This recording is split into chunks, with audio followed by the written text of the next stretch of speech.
Bonjour à toutes et à tous et merci de me retrouver pour les réacs de Fifi.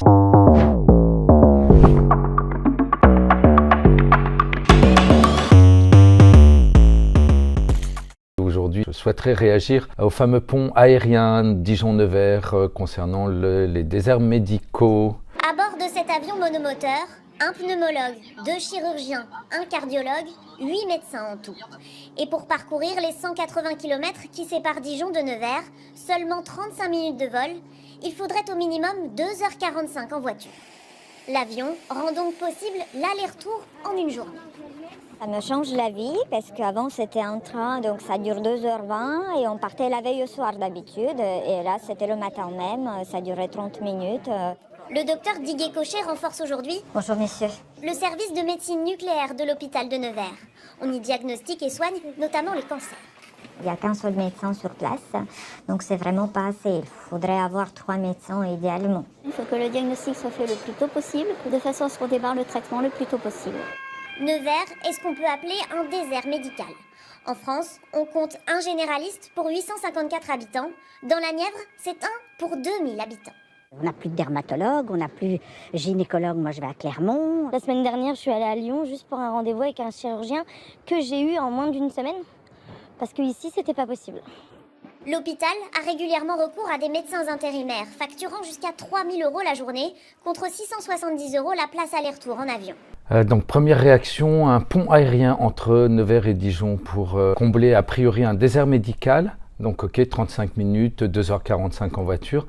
La question qu'on peut se poser, c'est, avant même de parler de faire un pont aérien, c'est de se dire comment on arrive à trouver une solution pour un désert médical. Pour ma part, à l'ère de la téléconsultation, de la médecine à distance, je ne suis pas convaincu que ce pont aérien soit une vraie bonne idée. C'est sans doute une idée pour combler un manque à un instant donné.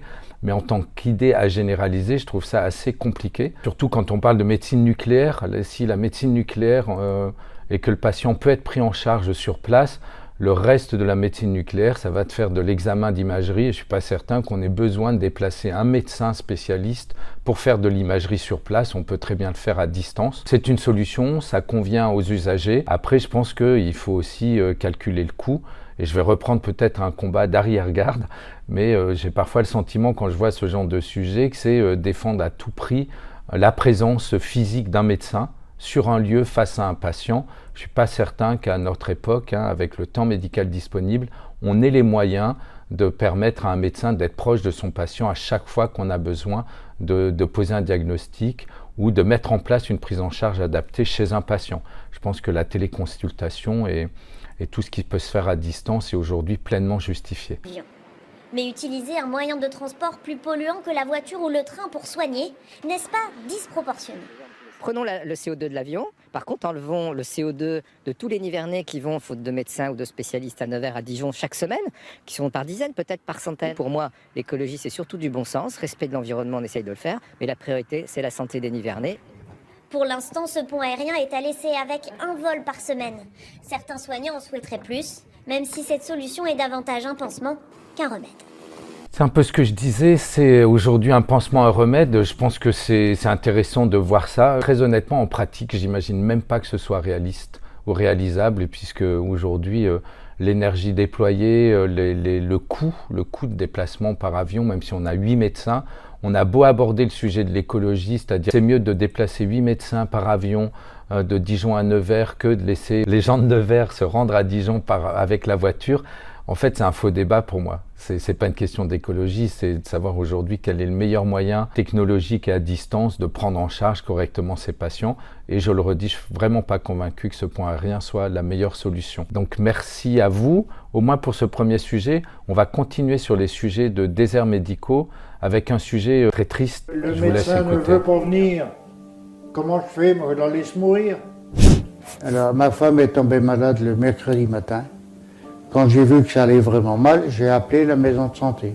J'ai appelé plusieurs fois, personne n'est venu. Alors le lundi matin, j'ai eu un docteur. Il m'a dit, j'ai pas le temps. J'ai dit, ma femme est en train de mourir dans les bras. Il dit, vous allez quand même venir. Non, j'ai pas le temps. 6 jours comme ça, c'était trop dur. C'est pas possible que personne ne peut venir. Ils étaient à 1500 mètres de la maison. Elle a été 2 semaines à l'hôpital. Ils ont fait ce qu'ils ont pu. Et ils m'ont dit que c'était une infection du pacemaker, mais en attendant 6 jours, c'était trop tard, quoi. Le 2 janvier, elle est décédée. Donc première réaction, paix à son âme. C'est très triste d'assister à ce genre d'événement. Après, honnêtement, faut absolument pas généraliser et porter la faute sur quelqu'un. Ça peut arriver, on n'a pas un système qui est infaillible.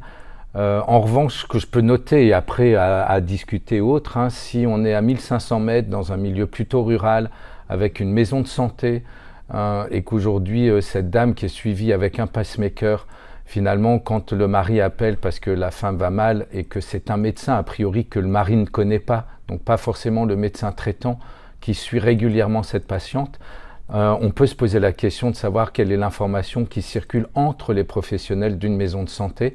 Et on sait que pourtant c'est l'essentiel de cet exercice coordonné. Que la personne dise j'ai pas le temps sans finalement connaître la situation de cette femme qui porte un pacemaker. Je pense que vu l'âge du monsieur et de son épouse, quand l'époux appelle un peu désorienté parce que son épouse va mal et qu'elle a un pacemaker, si l'information circulait correctement au sein de cette maison de santé, je pense qu'il y aurait dû avoir au moins un signal d'alerte et que quelqu'un se déplace pour voir ce qui se passe. Je ferai cette conclusion, c'est très triste, ne pas généraliser.